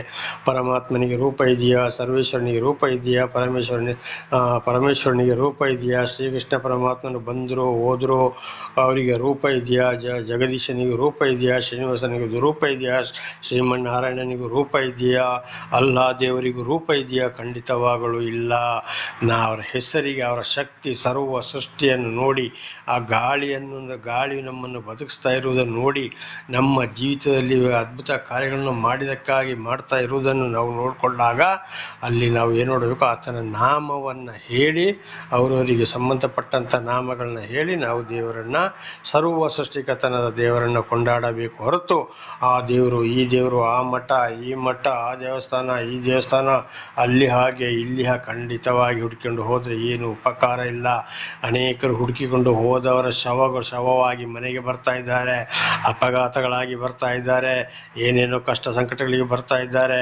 ಎಷ್ಟೆಷ್ಟೋ ಕಿಲೋಮೀಟರ್ಗಳು ನಡೆದು ಹೋಗಿ ದರ್ಶನ ಅಂತಲ್ಲಿ BP, ಶುಗರು, ಕಾಯಿಲೆ ಇದ್ದವರು ಸಾಯ್ತಾ ಇದ್ದಾರೆ, ಆಸ್ಪತ್ರೆಯಲ್ಲಿ ದಾಖಲಾಗ್ತಾ ಇದ್ದಾರೆ. ದೇವರು ಒಂದೇ ಮಾತು ಹೇಳಿದರೆ, ನನ್ನನ್ನು ಹುಡುಕಿಕೊಂಡು ನೀವು ಎಲ್ಲಿಗೂ ಹೋಗಬೇಡಿ. ಎಲ್ಲಿ ನನ್ನ ಹೆಸರಿನಲ್ಲಿ ಇಬ್ಬರೋ ಮೂವರೋ ಅಥವಾ ಒಬ್ಬರೋ ನನ್ನನ್ನು ಸರಿಯಾಗಿ ನೆನೆಸಿಕೊಂಡು ನಿಮ್ಮ ಪೂರ್ತಿ ಹೃದಯ, ಪ್ರೀತಿ, ಪ್ರಾಣದಿಂದ ಆರಾಧಿಸಿದರೆ, ಯೋಚನೆ ಮಾಡಿದರೆ ಅಲ್ಲೇ ನಾನಿರುವೆನು. ನನ್ನ ಮಾತಿಗೆ ನೀವು ವಿಧೇಯರಾಗಿ ಜೀವಿಸಿರಿ ಎಂಬುದಾಗಿ. ದೇವರ ನಾಮಕ್ಕೆ ಸ್ತೋತ್ರವಾಗಲಿ. ಒಂದೇ ಮಾತನ್ನು ಹೇಳುವುದಾದರೆ, ಎಷ್ಟೋ ಕೋಟಿ ಕೊಟ್ಟು ಚಿನ್ನ, ಬೆಳ್ಳಿ, ಬಂಗಾರ, ವಿಗ್ರಹ, ವಜ್ರ, ವೈಢೂರ್ಯದಿಂದ ಮೂರ್ತಿಗಳನ್ನು ಮಾಡಿಕೊಂಡು ಆರಾಧಿಸಿದವರು, ಎಷ್ಟೆಷ್ಟೋ ದೊಡ್ಡ ದೊಡ್ಡ ದೇವಸ್ಥಾನಗಳನ್ನು ಏನೇನೇ ಕಟ್ಟಿದ್ರು ಅಲ್ಲಿ ಖಂಡಿತವಾಗಿಯೂ ದೇವರು ಇಲ್ಲ. ಇದೆಲ್ಲ ಸರಿಯಾಗಿ ತಿಳಿಯದೆ ಮಾಡದೆ ಮಾಡುವಂಥ ಕೆಲಸಗಳು, ಖಂಡಿತವಾಗಿ ಅಲ್ಲಿ ದೇವರೇ ಇಲ್ಲ. ದೇವರ ನಾಮಕ್ಕೆ ಸ್ತೋತ್ರವಾಗಲಿ. ಆಗಿರುವುದಾದರೆ ಎಂತೆಂಥ ದೇವಸ್ಥಾನಗಳು ಇವತ್ತು ಚಂಡಮಾರುತ, ಬಿರುಗಾಳಿಯಲ್ಲಿ ಬೆಟ್ಟ ಸರಿಯುವಾಗ ಸಿಡಿಲು ಹೊಡೆದು ಯಾಕೆ ನಾಶ ಆಗಬೇಕು, ಮಳೆ ಗಾಳಿಯಲ್ಲಿ ಕೊರೋನಾ ಬಂದಾಗ ಎಲ್ಲ ಯಾಕೆ ಅದಕ್ಕೆ ಬಾಗಿಲು ಹಾಕಬೇಕು, ಆಮೇಲೆ ವಿಗ್ರಹಗಳಿಗೆ ಸ್ಪ್ರೇ ಮಾಡಬೇಕು. ನಿಜವಾಗಿ ದೇವರುಗಳನ್ನ ದೇವಸ್ಥಾನಗಳು ಇಟ್ಟು ಬೀಗ ಹಾಕ್ಲಿಕ್ಕೆ ಆಗ್ತದಾ? ಇಲ್ಲ. ಅದಕ್ಕೆ ಸ್ಪ್ರೇ ಮಾಡಿದ್ರಲ್ಲಿ ದೇವರಿಗೆ ಸ್ಪ್ರೇ ಮಾಡೋಕ್ಕೆ ಸಿಗ್ತಾರಾ? ಸ್ಪ್ರೇ ಮಾಡಿದರೆ ಕಾಯಿಲೆಗಳು ಹೋಗ್ತಾವ? ಇಲ್ಲ. ಇದುವೇ ಆಗಿದೆ ಮೂಢನಂಬಿಕೆ. ಸುಳ್ಳು ಬೋಧಕರು, ಪ್ರವಾದಿಗಳು ಅಂತೇಳಿ ಇದಕ್ಕೆ ಹೇಳೋದು, ಇಂಥವ್ರನ್ನ ಹಿಂಬಾಲಿಸಬಾರದು ಎಂಬುದಾಗಿ ಅದಕ್ಕೆ ಅಲ್ಲಿ ಹೇಳಿದ್ದು. ಒಂದೇ ಆತನ ಪರಿಶುದ್ಧ ನಾಮ, ಹಾಗೆ ಆತನ ಅವರು ಹೇಳಿದಂಥ ಹೆಸರುಗಳಲ್ಲಿ ಗ್ರಂಥಗಳ ಮೂಲಕ ಆ ಹೆಸರಿನ ಮುಂದೆ ನಾವು ಆರೋಗ್ಯ ಸರಿ ಇದ್ದರೆ ಮೊಣಕಾಲು ಉರಿ, ತಲೆ, ಗಂಡಸರು ಆರೋಗ್ಯ ಸರಿ ಇದ್ದರೆ, ಗಂಡಸರು ಅಥವಾ ಸ್ತ್ರೀಯರು ಕೂಡ ಆರೋಗ್ಯ ಸರಿ ಇದ್ದರೆ ಮೊಣಕಾಲು ಹಾಕಿ ನಾವು ಏನು ಮಾಡಬೇಕು, ಪುರುಷರು ಮಾತ್ರ 2 ಕೈಗಳನ್ನು ಮೇಲಕ್ಕೆ ಎತ್ತಿ ನಾವು ತಲೆ ತಗ್ಗಿಸಿ ಕಣ್ಣು ಮುಚ್ಚಿ ಪ್ರಾರ್ಥನೆ ಮಾಡಬೇಕು, ದೇವರನ್ನು ಕೊಂಡಾಡಬೇಕು, ದೇವರಿಗೆ ಸ್ತೋತ್ರ ಹೇಳಬೇಕು. ಸ್ತ್ರೀಯರು ಮಾತ್ರ ಖಂಡಿತವಾಗಿ ಕೈಗಳನ್ನು ಮೇಲಕ್ಕೆ ಎತ್ತಿ ಪ್ರಾರ್ಥಿಸಬೇಡ್ರಿ, ಅದರ ಅರ್ಥವೇ ಬೇರೆ ಇದೆ, ಅದನ್ನು ನಾನು ಹೇಳೋದಿಲ್ಲ. ಖಂಡಿತವಾಗಿ ಒಂದೇ ಮಾತಲ್ಲಿ ಹೇಳ್ತಾ ಇದ್ದೇನೆ, 2 ಕೈಗಳನ್ನು ಸ್ತ್ರೀಯರು ಮೇಲಕ್ಕೆ ಎತ್ತಬಾರದು. ಬೈಬಲಲ್ಲಿ ಕೂಡ ಸ್ತ್ರೀಯರಿಗೆ ಮೇಲೆ ಕೈ ಎತ್ತಿ ಪ್ರಾರ್ಥಿಸುವಂಥದ್ದು ಎಲ್ಲಿ ಹೇಳಿಲ್ಲ, ಬರೀ ಪುರುಷರಿಗೆ ಮಾತ್ರ ಹೇಳಿದ್ದು. ಸ್ತ್ರೀಯರು ಎದೆಯ ಮುಂದೆ 2 ಕೈಗಳನ್ನು ಹಿಡಿದು, ಅಂದರೆ ಕೈ ಮುಗಿದುಕೊಂಡು ಅಂತ ನಮ್ಮ ಸಂಸ್ಕೃತದಲ್ಲಿ ಹೇಳ್ತೇವೆ, ಆ ರೀತಿ ತಲೆಗೆ ಮುಸುಕನ್ನು ಹಾಕಿ ಭಯ ಭಕ್ತಿಯಿಂದ ಪ್ರಾರ್ಥಿಸಬೇಕು. ಖಂಡಿತವಾಗಿ ಸ್ತ್ರೀಯರು ಮುಸುಕು ಹಾಕದೆ ಪ್ರಾರ್ಥಿಸಬಾರದು. ಹಾಗೆ ಪ್ರಾರ್ಥಿಸಿದರೆ ತನ್ನ ದೇವರಿಗೂ ಅವಮಾನ ಮಾಡಿದ ಹಾಗೆ, ಗಂಡನಿಗೂ ಕೂಡ ಅವಮಾನ ಮಾಡಿದ ಹಾಗೆ ಎಂಬುದಾಗಿ ಬೈಬಲಲ್ಲಿ ದೇವರ ಮಾತೇ ಬರೆಯಲ್ಪಟ್ಟಿದೆ. ದೇವರ ನಾಮಕ್ಕೆ ಸ್ತೋತ್ರವಾಗಲಿ. ಇದನ್ನು ಗಂಡು ಮಕ್ಕಳಿಗೂ ಹೆಣ್ಣು ಮಕ್ಕಳಿಗೂ ಎಲ್ಲವನ್ನ ತಿಳಿಸಬೇಕು. ಆರೋಗ್ಯ ಸರಿಯಿಲ್ಲ ಅಂದರೆ ಮಲ್ಕೊಂಡೇ ರೋಗಿ ಆದರೆ, ಅಥವಾ ಕೂತುಕೊಂಡು, ಅಥವಾ ನಿಂತುಕೊಂಡು, ಅಥವಾ ಅಡ್ಡ ಬಿದ್ದುಕೊಂಡು, ಅಥವಾ ಬೋರ್ಲ ಬಿದ್ದುಕೊಂಡು ನಾವು ಪ್ರಾರ್ಥಿಸಬಹುದು. ದೇವರ ನಾಮಕ್ಕೆ ಸ್ತೋತ್ರ. ಹಾಗೆ ನಾವು ಆತನ ಪರಿಶುದ್ಧ ನಾಮವನ್ನು ಕೊಂಡಾಡಿರಿ. ಇನ್ನೊಬ್ಬರಲ್ಲಿ ಕೂಡ ನಾವು ನಾಮದ ಮೇಲೆ ಸಂತೋಷ ಪಡಬೇಕು, ಇನ್ನೊಬ್ಬರಿಗೂ ಸಾಕ್ಷಿ ಕೊಟ್ಟು ನಾವು ಜೀವಿಸ್ತಾ ಇರಬೇಕು. 5ನೇ ವಚನ, ಆತನ ಕೋಪವು ಕ್ಷಣ ಮಾತ್ರವೇ. ಆತನ ಕೋಪ ನಿಜವಾಗಲೂ ನಾವು ಮಾಡಿದಂಥ ಪಾಪಗಳಿಗಾಗಿ ನಮಗೆ ದರ್ಶನ ಕೊಟ್ಟ ಮೇಲೆ, ನಮಗೆ ತಿಳಿಯಪಡಿಸಿದ ಮೇಲೆ, ಮತ್ತು ಖಂಡಿತವಾಗಿ ಪರಿಶುದ್ಧರಾಗಲು ಬಹಳ ಕಷ್ಟ, ಸಂಕಟ, ದುಃಖಗಳನ್ನು ಅನುಭವಿಸಲೇಬೇಕು. ಪರಿಶುದ್ಧ ಆದೆಂದು ನೆನೆಸುವುದು ಬೇಡ. ಆದರೂ ನಾವು ಎಷ್ಟೋ ತಪ್ಪುಗಳನ್ನು, ಎಷ್ಟೇ ಪ್ರಾರ್ಥನೆ ಮಾಡಿದರೂ, ಭಯ ಭಕ್ತಿ ಇಟ್ಟರು, ನಾವು ಸಾಕ್ಷಿ ಕೊಟ್ಟರು, ಬೋಧನೆ ಮಾಡಿದರೂ ಕೂಡ, ಎಷ್ಟೇ ದಾನ ಧರ್ಮ ಮಾಡಿದರೂ ಕೂಡ ನಮ್ಮಲ್ಲಿ ಒಂದೊಂದು ಪಾಪಗಳು ಬಂದೇ ಬರುತ್ತವೆ. ಹಾಗೆ ದೇವರಿಗೆ ಪರಿಪೂರ್ಣ ಕೋಪ ಇರುವುದಾದರೆ ಕ್ಷಣ ಮಾತ್ರ, ಒಂದ್ಸಲ ಮಾತ್ರ ಕೋಪ ಮಾಡ್ತಾರೆ, ಆವಾಗ ಸಣ್ಣ ಸಣ್ಣ ಶಿಕ್ಷೆಗೆ ಒಳಪಡಿಸಿಬಿಡ್ತಾರೆ, ಆಮೇಲೆ ಗುಣಪಡಿಸ್ತಾರೆ, ಎತ್ತುತ್ತಾರೆ. ಹಾಗೇ ಮಾಡ್ತಾ ಹೋಗಿ ಮಿತಿಮೀರಿ ಮತ್ತು ಪಾಪ ಮಾಡ್ತಾ ಹೋದಾಗ ದೇವರಿಗೆ ದೊಡ್ಡ ಕೋಪವೇ ಬರುತ್ತದೆ. ಸ್ವಲ್ಪ ಸಮಾವಕಾಶ ಕೊಡ್ತಾರೆ, ಆಮೇಲೆ ಶಿಕ್ಷೆಯಿಂದ ಪಾರಾಗಲು ಸಾಧ್ಯವಿಲ್ಲ. ಇದನ್ನು ಬಹಳ ನಾವು ಮನಸ್ಸಿನಲ್ಲಿ ಇಟ್ಟುಕೊಳ್ಳಬೇಕು. ಆತನ ಅನುಗ್ರಹವು ಜೀವಮಾನವೆಲ್ಲ ಇರುವುದು. ಆತನ ಅನುಗ್ರಹ, ಯಾರು ದೇವರು ದರ್ಶನ ಕೊಟ್ಟ ಮೇಲೆ ಅನೇಕ ರೀತಿ ದೇವರು ನಡೆಸ್ತಾ ಬರುವಾಗ ಸಂಪೂರ್ಣ ಭಯ ಭಕ್ತಿ ಪೂರ್ಣ ಹೃದಯ ಪ್ರಾಣ ಪ್ರೀತಿಯಿಂದ ಆತ್ಮ ಶರೀರ ಪ್ರಾಣವನ್ನೇ ಒಪ್ಪಿಸಿ ಯಾರು ಪ್ರಾರ್ಥಿಸ್ತಾರೋ, ವಾಕ್ಯಕ್ಕೆ ವಿಧೇಯರಾಗಿ ಜೀವಿಸ್ತಾರೋ, ಯಾವುದೇ ಕಷ್ಟ ಸಂಕಟ ದುಃಖಗಳು ಬಂದರೆ ಅಂಥವರಿಗೆ ಜೀವಮಾನವೆಲ್ಲ ಅನುಗ್ರಹ. ಅವರ ಪ್ರಾಣ ಭೂಲೋಕದಲ್ಲಿ ಅಂತ್ಯಗೊಳ್ಳುವವರೆಗೂ ಅವರ ಜೀವಮಾನ ಇರುವಷ್ಟು ದಿವಸ ದೇವರು ಅಂಥವ್ರನ್ನ ಆಶೀರ್ವಾದ ಮಾಡಿಯೇ ಮಾಡುತ್ತಾರೆ. ಇದು ಅನೇಕ ಪ್ರವಾದಿ ಸಾಕ್ಷಿಗಳನ್ನು ಕೂಡ ನಾವು ಇದರಲ್ಲಿ ಕಾಣಬಹುದು. ದೇವರ ನಾಮಕ್ಕೆ ಸ್ತೋತ್ರ. ಸಂಜೆಗೆ ದುಃಖವೆಂಬುದು ಬಂದು ನಮ್ಮ ಬಳಿಯಲ್ಲಿ ಇಳಿದುಕೊಂಡರೂ ಮುಂಜಾನೆ ಹರ್ಷಧ್ವನಿಯು ಕೇಳಿಸುವುದು. ನೋಡಿ, ಒಂದು ದಿವಸ ಸಾಯಂಕಾಲದವರೆಗೆ ಬೆಳಗಿಂದ ಅಯ್ಯೋ ಹಿಂಗೆಲ್ಲ ಕಷ್ಟ ಸಂಕಟ ದುಃಖಗಳಾಯ್ತಪ್ಪ, ಏನು ಮಾಡೋಣಪ್ಪ ಅಂತೇಳಿ ನಾವು ಬಹಳ ಯೋಚನೆ ಮಾಡ್ತೇವೆ. ದೇವರನ್ನು ಕೂಡ ಒಂದೊಂದ್ಸಲ ಮರೆತೇ ಬಿಡ್ತೇವೆ ನಾವು. ಹಾಗಿದ್ರೂ ಕೂಡ ಅಂಥ ಕಷ್ಟದಲ್ಲಿ ಕೂಡ ದೇವರನ್ನು ನೆನೆಸುತ್ತಾ ಎಲ್ಲಿ ನಾವು ತಪ್ಪಿ ಹೋಗಿದ್ದೇವೆ, ಯಾಕೆ ಹೀಗಾಯಿತು ಎಂಬುದನ್ನು ನೆನೆಸಿಕೊಂಡು ಖಂಡಿತವಾಗಿ ದೇವರಲ್ಲಿ ನಾವು ಕ್ಷಮೆಯನ್ನು ಯಾಚಿಸಿದಾಗ ಪಶ್ಚಾತ್ತಾಪ ಪಟ್ಟರು ಖಂಡಿತವಾಗಿ ಸಂಜೆ ನಾವು ಭಾಳ ದುಃಖದಲ್ಲಿ ಸಾಯಂಕಾಲ ಮಲಗಿದ್ರು ಬೆಳಿಗ್ಗೆ ಆಗುತ್ತೆ, ಅದಕ್ಕೆ ವಿಶೇಷವಾದ ಜ್ಞಾನವನ್ನು ಕೊಡ್ತಾರೆ. ಅಥವಾ ನಮ್ಮ ಒಂದು ಕಷ್ಟದ ಸಮಯವನ್ನು ದುಃಖದ ಸಮಯವನ್ನು ಒಂದಲ್ಲ ಒಂದು ರೀತಿಯಲ್ಲಿ ಬೇರೆಯವರ ಮುಖಾಂತರ ದೇವರು ಏನು ಮಾಡ್ತಾರೆ, ನಮಗೆ ಆಶೀರ್ವಾದವನ್ನು ಮಾಡ್ತಾರೆ. ಅದು ದೇವರು ನಮಗೆ ಕೊಡುವಂಥ ಒಂದು ಸಮಯ, ದೇವರು ನಮ್ಮ ಜೀವಿತದಲ್ಲಿ ಮಾಡುವಂಥ ಸಮಯ, ಸಂತೋಷ ಬರುವಂಥದ್ದು. ಹಾಗೆ ಕಷ್ಟ ಬಂತು ದುಃಖ ಬಂತು ಅಂತೇಳಿ ನಾವು ದೇವರನ್ನು ಕೊಂಡಾಡುವುದು, ಕೀರ್ತಿಸುವುದು, ಸಾಕ್ಷಿ ಹೇಳುವುದು, ಪ್ರಾರ್ಥನೆ ಮಾಡುವುದು ಬಿಡಬಾರ್ದು. ದೇವರ ವಾಕ್ಯದ ಬಗ್ಗೆ ದೇವರ ಬಗ್ಗೆ ಯಾವುದೇ ಬೇಸರವನ್ನು ಕೂಡ ನಾವು ವ್ಯಕ್ತಪಡಿಸಬಾರದು. ಇದೆಲ್ಲ ನಡೆದು ಹೋಗಿದೆ, ಈಗಲೂ ನಡೀತಲೇ ಇದೆ, ನನ್ನ ಜೀವಿತದಲ್ಲಿ ಕೂಡ ನಡೀತಲೇ ಇದೆ. ಅನೇಕರು ಕೆಲವು ಬೆರಳು ಎಣಿಕೆಯಷ್ಟಿರುವ ಮಂದಿ ಆಗಲೇ ಹೇಳಿದ ಹಾಗೆ ಅವರು ಕೂಡ ದೇವರ ಪರವಾಗಿ ಆಗಾಗ ಸಾಕ್ಷಿಯನ್ನು ಕೊಡ್ತಾ ಇರ್ತಾರೆ. ದೇವರು ಅಂಥವರನ್ನು ಹೇರಳವಾಗಿ ಆಶೀರ್ವದಿಸಲಿ. ದೇವರ ನಾಮಕ್ಕೆ ಸ್ತೋತ್ರವಾಗಲಿ. ಹಲ್ಲೆಲೂಯಾ. 6ನೇ ವಚನ. ನಾನಂತೂ ಸುಖದಿಂದಿದ್ದಾಗ ನನಗೆ ಎಂದಿಗೂ ಚಲನವೇ ಇಲ್ಲವೆಂದು ಹೇಳಿಕೊಂಡಿದ್ದೆನು. ನೋಡಿ, ದೇವದರ್ಶನ ಸುಖದಲ್ಲಿ ಇದ್ದಾಗ ಕಷ್ಟ ಸಂಕಟ ದುಃಖಗಳು ಬಂದಾಗ ಅಯ್ಯೋ ನನ್ನ ಕತೆ ಮುಗೀತಪ್ಪ, ನನಗೆ ಯಾರು ಇಲ್ಲಪ್ಪ, ನನ್ನ ಯಾರು ಏನು ಮಾಡ್ತಾರೋ, ಇನ್ನು ಮುಂದೆ ನನ್ನ ಜೀವಮಾನವೇ ಆಯಿತು, ಸುಖ ಸಂತೋಷವೇ ಇಲ್ಲ ಅಂತೇಳಿ ಯೋಚನೆ ಮಾಡಿದ್ರು. ಯಾರೋ ದಾವೀದರಸರು. ಕಾರಣ ಆಗಲೇ ಹೇಳಿದಾಗ ನಾನಾ ರೀತಿ ಅವರು ನಂಬಿದ ಜನಗಳೇ, ಅವರ ಪ್ರಜೆಗಳೇ ಮಗನೇ ವಿರೋಧಿಯಾಗಿ ಬಂದ, ಸ್ವಂತ ಹೆಂಡತಿ ಅಪ್ಪನೇ ವಿರೋಧಿಯಾಗಿ ಬಂದ, ಕೊಲೆ ಮಾಡಲು ಪ್ರಯತ್ನ ಮಾಡಿದರು. ಹಾಗೆ ನಮ್ಮ ಜೀವಿತದಲ್ಲಿ ಕೂಡ ಒಂದೊಂದ್ಸಲ ಕಷ್ಟ ಸಂಕಟ ದುಃಖಗಳು ಬಂದಾಗ ಈ ಯೋಚನೆ ಬರುವುದು ಸಹಜ. ಆಯಿತು, ನನ್ನದು ಇನ್ನು ಮುಂದೆ ಏನೂ ಆಗೋದಿಲ್ಲಪ್ಪ, ಯಾಕಪ್ಪ ನನಗೆ ಕಷ್ಟ ಸಂಕಟ ದುಃಖ ಅಂತ. ಆದರೆ ಒಂದೊಂದು ನಾವು ಮಾಡಿದ ತಪ್ಪುಗಳಿಗೆ ದೇವರು ನಮ್ಮನ್ನು ಏನು ಮಾಡ್ತಾರೆ, ಸ್ವಲ್ಪ ಶಿಕ್ಷೆಗೆ ಒಳಪಡಿಸಿ ಬಿಡುತ್ತಾರೆ. ಅದು ಬರುವಂಥದ್ದು. ಆಗ ನಾವು ಅರ್ಥ ಮಾಡಿಕೊಳ್ಳಬೇಕು, ಎಲ್ಲಿ ತಪ್ಪಿ ಹೋಗಿದ್ದೇನೆ, ಏನು ಮಾಡಿದ್ದೇನೆ. ಅದಕ್ಕೆ 10 ದಶಾಜ್ಞೆಗಳನ್ನು ದೇವರು ಮೋಶೆಗೆ ಸೀನಾಯಿ ಬೆಟ್ಟದಲ್ಲಿ ಕೊಟ್ಟಂಥದ್ದು. ಇನ್ನು ಮುಂದೆ ಇವರು ಜೀವಿಸುವಾಗ ಇದಕ್ಕೆ ವಿಧೇಯರಾಗಿ ಜೀವಿಸಲಿ, ನನ್ನ ಸಹಾಯವನ್ನು ಪಡೆದುಕೊಳ್ಳಬೇಕಾದರಂತೆ. ಅದಕ್ಕೆ ಹೇಳಿದ್ದು 10 ದಶಾಜ್ಞೆಗಳು ಯಾವಾಗಲೂ ನಮ್ಮ ಹೃದಯದಲ್ಲಿ ಜ್ಞಾನದಲ್ಲಿ ನಾವು ಅದನ್ನು ಅಳವಡಿಸಿಕೊಳ್ಳಬೇಕು. ಅದು ಇದ್ದರೆ ಮಾತ್ರ ನಾವು ಯಾಕೆ ಶಿಕ್ಷೆ, ಯಾವುದರಲ್ಲಿ ತಪ್ಪಿ ಹೋಗಿದ್ದೇವೆ, ಏನು ಮಾಡಿದ್ದೇವೆ ಸಂಪೂರ್ಣವಾಗಿ ತಿಳಿದುಕೊಳ್ಳಲು ಸಾಧ್ಯ. 10 ದಶಾಜ್ಞೆಗಳು ಇಲ್ಲದೆ ಹೋದರೆ ಖಂಡಿತವಾಗಿಯೂ ನಮ್ಮ ತಪ್ಪುಗಳನ್ನು ನಮಗೆ ಅರ್ಥ ಮಾಡಿಕೊಳ್ಳಲು ಸಾಧ್ಯವಿಲ್ಲ. 10 ದಶಾಜ್ಞೆಗಳು ನಮ್ಮ ಪಾಪಗಳನ್ನು ತೋರಿಸಿಕೊಡುವಂಥದ್ದು. ಅದಕ್ಕೆ ಪರಿಹಾರ ಏನಪ್ಪ ಅಂದರೆ ಸರ್ವ ಸೃಷ್ಟಿಕರ್ತನಾದ ದೇವರಿಗೆ ನಾವು ಪಾಪಗಳಿಗಾಗಿ ಪಶ್ಚಾತ್ತಾಪ ಪಟ್ಟು ಮಾತು ಕೊಟ್ಟು ಮುಂದೆ ಪಾಪವನ್ನು ಮಾಡದೆ ಇರುವಂಥದ್ದು. ದೇವರ ನಾಮಕ್ಕೆ ಸ್ತೋತ್ರವಾಗಲಿ. ಹಾಗೆ ದಾವೀದರಸರಿಗೂ ಕೂಡ ಅದೊಂದು ಯೋಚನೆ ಬಂದಿತ್ತು. ಹಾಗೆ ನಮ್ಮ ಜೀವಿತದಲ್ಲಿ ಕೂಡ ಅದು ಬರುವುದೇ, ಅದು ಸಹಜವಾಗಿ ಬಂದೇ ಬರುತ್ತದೆ. 7ನೇ ವಚನ. ಯೆಹೋವನೇ, ಕೃಪೆ ಮಾಡಿ ನಾನಿರುವ ಬೆಟ್ಟಕ್ಕೆ ಸ್ಥಿರವಾದ ಬಲವನ್ನು ಅನುಗ್ರಹಿಸಿದೆಯಲ್ಲ. ದೇವರ ನಾಮಕ್ಕೆ ಸ್ತೋತ್ರ. ಯೆಹೋವನೇ, ಕೃಪೆ ಮಾಡಿ ನಾನಿರುವ ಬೆಟ್ಟಕ್ಕೆ ಸ್ಥಿರವಾದ ಬಲವನ್ನು ಅನುಗ್ರಹಿಸಿದೆಯಲ್ಲ. ಮಗ ಕೊಲೆ ಮಾಡಲು ಬಂದಾಗ ಹೆಂಡತಿನ ಕರ್ಕೊಂಡು ಬೆಟ್ಟಕ್ಕೆ ಓಡಿದಾಗ ಅಲ್ಲಿ ಅವರು ಏನು ಮಾಡಬೇಕಿತ್ತು, ಊಟಕ್ಕಿತ್ತ ಕುಡಿಯೋಕ್ಕೆ ನೀರಿಗಿತ್ತ ಇಲ್ಲ. ಒಂದು ಮನುಷ್ಯನ ಮುಖಾಂತರ ಅವರಿಗೆ ಊಟ ಉಪಚಾರ ನೀರು ಯಾರಿಗೆ ಗೊತ್ತಿಲ್ಲದಾಗೆ ಆ ಮನುಷ್ಯನ ಕೈಲಿ ದೇವರಲ್ಲಿ ಕೊಡಿಸಿದ್ರು, ಬೆಟ್ಟದಲ್ಲಿ ವಾಸ ಮಾಡುವ ಹಾಗೆ ಆದರೂ. ನೋಡಿ, ನೋಡಿ ಮಗನೇ ಕೊಲೆ ಮಾಡಲಿಕ್ಕೋಸ್ಕರ ಒಬ್ಬ ಚಾಡಿ ಹೇಳಿ ಅವರಿಗೆ ಹೇಗೋ ಗೊತ್ತಾಗಿ ಕತ್ತೆ ಮೇಲೆ ಹೋಗ್ತಾ ಇರೋತ್ತಿಗೆ ಮರದ ಕೊಂಬೆಗೆ ಮಗನ ಕುತ್ತಿಗೆ ಸಿಕ್ಕಾಕೊಂಡು ಮಗನ ಶವ ಮರದಲ್ಲಿ ನೇತರಾಡುವಾಗ ಆಯಿತು. ಕತ್ತೆ ಮುಂದೆ ಓಡಿ ಹೋಯಿತು. ನೋಡಿ ಅಲ್ಲಿ ರಕ್ಷಿಸಿದ್ರು. ದೇವರ ನಾಮಕ್ಕೆ ಸ್ತೋತ್ರ. ಅನೇಕ ವಿರೋಧಿಗಳ ಕೈಯಿಂದಲೂ ಕೂಡ ದೇವರು ಏನು ಮಾಡಿದರು, ಬೆಟ್ಟದಲ್ಲಿ ಗವಿಯೊಳಗೆ ಅಡಗುವ ಹಾಗೆ ಮಾಡಿ ರಕ್ಷಿಸಿದರು. ದೇವರ ನಾಮಕ್ಕೆ ಸ್ತೋತ್ರವಾಗಲಿ. ಎಲಿಯ ಪ್ರವಾದಿಯನ್ನು ಕೂಡ ಹಾಗೆ ಮಾಡಿದರು.